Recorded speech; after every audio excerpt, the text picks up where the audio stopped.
तो hello guys, मैं हूँ रोहित राय। अभी कुछ दिनों पहले एलॉन मस्क ने एक प्रेस कॉन्फ्रेंस किया और बताया कि उन्होंने ऐसा चिप डेवलप किया है जिससे इंसान अपने दिमाग से मशीन को कंट्रोल कर सकता है।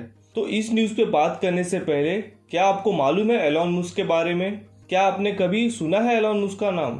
ये इंसान एक ऐसा इंसान है जो बड़े बड़े मोटिवेशनल स्पीकर्स के लिए भी एक मोटिवेशन है। और जब भी आपको लगे कि आप बार बार फेल हो रहे हो तो एक बार एलॉन मस्क के बारे में पढ़ लेना। तो चलिए मैं आपको बहुत शॉर्ट में बताता हूँ इस जबरदस्त इंसान के बारे में। तो एलॉन मस्क 28 जून 1971 में साउथ अफ्रीका में जन्मे थे। और वो जब 9 साल के थे, मतलब 1980 में, उनके पेरेंट्स का डिवोर्स हो गया और उन्हें चूज करना था कि वो किसके साथ रहना चाहते हैं। तो उन्होंने अपने फादर के साथ रहना चाहा, लेकिन उन्होंने अपने बहुत से इंटरव्यू में बताया है कि अपने फादर के साथ रहने का जो डिसीजन था उनका, वो डिसीजन गलत था, क्योंकि उनके फादर से उनके बहुत आर्गूमेंट होते थे और उनसे उनका ज़्यादा अच्छे रिश्ते नहीं थे। एलॉन मस्क एक बहुत ही शांत स्वभाव के थे, इसी वजह से उन्हें बचपन में बहुत से लड़के बुली करते थे और बिना मतलब के उन्हें मारते थे। ऐसे सिचुएशन में एलॉन मस्क ने किताबों को अपना दोस्त बना लिया, ऐसे दोस्त जो आपको हमेशा सही राह पे ही लेके चलेंगे।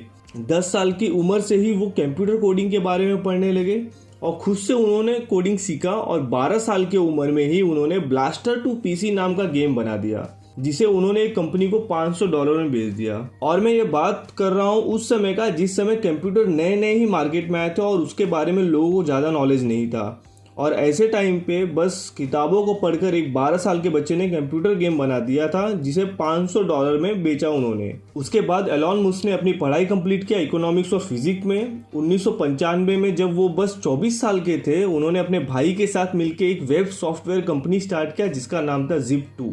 Zip2 स्टार्ट करने के लिए उन्होंने इन्वेस्टर से पैसे इन्वेस्ट करवाए और 4 साल बाद Zip2 को बेच दिया गया कॉम्पैक्ट नाम की कंपनी को। Zip2 में एलॉन मस्क का 7% था, उसके हिसाब से उन्हें $22 मिलियन मिले। मतलब 28 साल की उम्र में उनके पास आ गए थे लगभग 160 करोड़ रुपए।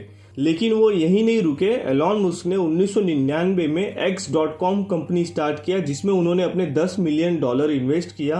X.com का बाद में नाम चेंज करके पेपाल कर दिया गया। हमारे यहाँ मोदी जी के डीमोनेटाइजेशन के बाद लोगों ने डिजिटल पेमेंट यूज करना स्टार्ट किया और तब लोगों को पेपाल वगैरह के बारे में मालूम पड़ा।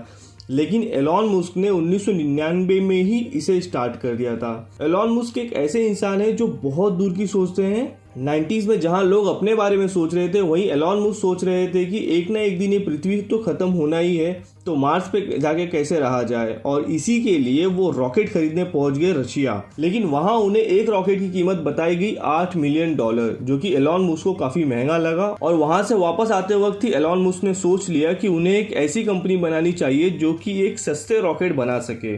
और इसी बीच 2002 में उनकी पेपाल कंपनी को ईबे कंपनी ने खरीद लिया। पेपाल में एलॉन मस्क का 11.7% का शेयर था, जिसके हिसाब से उन्हें $165 मिलियन मिला। अब ये इंडियन रुपीस में कितना होगा ये आप खुद ही कैलकुलेट कर लें। फिर 2002 में ही $100 मिलियन इन्वेस्ट करके स्पेस एक्स नाम की एक कंपनी स्टार्ट किया, जो कि रॉकेट बनाने वाली थी। अब यहाँ देखने वाली बात यह है कि एलॉन मस्क ना ही साइंटिस्ट हैं ना ही एस्ट्रोनॉट्स हैं, लेकिन फिर भी उन्होंने स्पेस एक्स स्टार्ट कर दिया और वो पढ़ने लगे रॉकेट के बारे में। उन्होंने पहला रॉकेट बनाया और उसे जैसे लॉन्च किया गया वो ब्लास्ट हो गया। अब एक रॉकेट बनाने के लिए कम से कम 300 से 400 करोड़ रुपए लगते हैं, लेकिन उसके बाद भी उन्होंने दूसरा अटेम्प्ट किया और वो भी फेल हो गया। फिर उसके बाद थर्ड अटेम्प्ट किया और वो भी फेल हो गया। और ये तीनों अटेम्प्ट में एलॉन मस्क ने अपने पूरे $165 मिलियन लगा दिए थे और काफी इन्वेस्टर से भी पैसे लिए थे। और अगर आप या मैं होते इस जगह पे तो हम दुनिया छोड़ के भाग गए होते। लेकिन एलॉन मस्क ने चौथा अटेम्प्ट किया और ये चौथा अटेम्प्ट सक्सेसफुल रहा। उसके बाद इन्हें नासा से 1.6 बिलियन का कॉन्ट्रैक्ट मिल गया। उसके बाद तो एलॉन मस्क आगे ही बढ़ते गए। अब जैसे आपको मालूम ही होगा, स्पेस तक सैटेलाइट को पहुंचाने के लिए रॉकेट का यूज किया जाता है। तो नासा और इसरो जो रॉकेट यूज करते हैं वो एक बार ही यूज होता है, लेकिन एलॉन मस्क ने रीयूजेबल रॉकेट बनाना स्टार्ट कर दिया, जो स्पेस में सैटेलाइट छोड़ के वापस अपने लॉन्च स्टेशन पे आ जाता है। मतलब ये इंसान के सोचने का तरीका ही अलग है। इनका मानना है कि जो लोगों को इम्पॉसिबल लगे उसके बारे में सोचना चाहिए और उसे पॉसिबल करने के लिए काम करना चाहिए। और एलॉन मस्क अब टेस्ला कंपनी की भी सीईओ हैं। टेस्ला कंपनी वर्ल्ड की सबसे बड़ी इलेक्ट्रिक कार बनाने वाली कंपनी है और हमारे प्रधानमंत्री ने भी 2015 में एलॉन मस्क से मुलाकात किया था, क्योंकि फ्यूचर में बस आपको इलेक्ट्रॉनिक कार ही दिखेंगे रोड पे। आप एलॉन मस्क के जितने इंटरव्यू देखेंगे, जितना आप उनके बारे में पढ़ेंगे, उतने आप उनके फ़ैन होते जाएंगे। एक इंसान जिसका विज़न इतना ज़बरदस्त है और उस विज़न को अचीव करने का उतना ही जिद। आपने मार्वल सीरीज़ देखी है, उसमें आपने आयरन मैन देखा होगा, टोनी स्टार्क। मुझे Elon Musk real life Tony Stark लगते हैं, जो नॉर्मल इंसान के सोचने की सीमा के आगे जाके सोचते हैं। एलॉन मस्क हाइपरलूप प्रोजेक्ट पे काम कर रहे हैं। एक बार वो ट्रैफिक में फंस गए थे, तब उन्होंने सोचा कि कोई फास्टेस्ट मोड होना चाहिए ट्रैवलिंग के लिए, और तब से वो हाइपरलूप प्रोजेक्ट पे काम कर रहे हैं, जिसमें रोड के नीचे एक ट्यूब बनी होगी, जिसमें आपकी गाड़ी को एक कैप्सूल में रखा जाएगा और वो आपको 1000 किलोमीटर प्रति घंटे की रफ्तार से ले जाएगा। और ऐसे ही वो स्टारलिंक प्रोजेक्ट पे काम कर रहे हैं, जिसमें बोला गया है कि पृथ्वी के पूरे साइड 12,000 सैटेलाइट होंगे, जिससे सबको फ्री में इंटरनेट मिलेगा। कोई भी कहीं भी हो, लेकिन उसे इंटरनेट मिलेगा।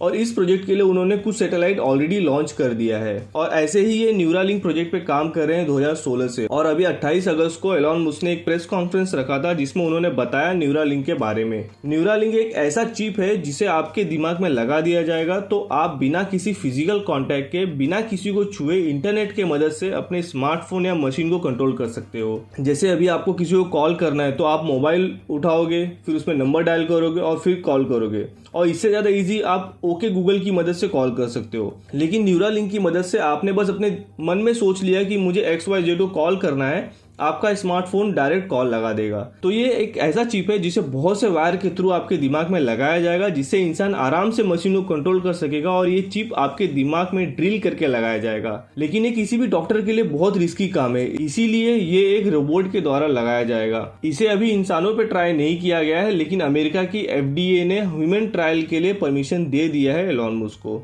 अभी ये चिप पी यानी सूअरों पे लगाया गया है, और एलॉन मस्क का कहना है कि इस पे और काम चालू है।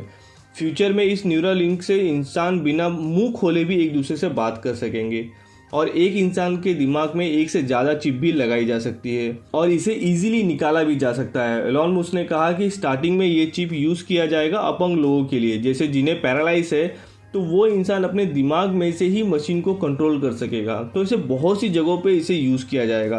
लेकिन जब तक ये प्रोडक्ट मार्केट में कमर्शियल यूज़ के लिए नहीं आता, इसके बारे में ज़्यादा नहीं कहा जा सकता। अब जैसे मेरे मन में ही एक विचार आ रहा है कि बड़े बड़े सिस्टम को हैकर्स हैक कर लेते हैं, तो जब ये चिप लगा होगा किसी के दिमाग में, तब किसी हैकर ने उसे हैक कर लिया और कुछ मिसयूज़ करने लगा, तो ऐसे बहुत से सवाल है दिमाग में। लेकिन भाई ये एलॉन मस्क है, जहां आम लोग सोचना बंद करते हैं, उसके आगे ये सोचना शुरू करते हैं। और एलॉन मस्क हमेशा अपने सक्सेस का श्रेय अपनी टीम को देते हैं, क्योंकि ये अपने यहाँ लोगों को डिग्री या मार्क्स देख के नहीं रखते हैं, ये उनका टैलेंट देख के रखते हैं। तो आई होप गाइस आपको ये वीडियो अच्छा लगा होगा। एलॉन मस्क के बारे में मैंने ये वीडियो इसलिए बनाया ताकि आपको बता सकूं कि हारना कभी अंत नहीं होता है, और हमेशा पढ़ते रहें और सीखते रहें। तो अभी के लिए बस इतना ही, आपसे लेता हूँ विदा। धन्यवाद।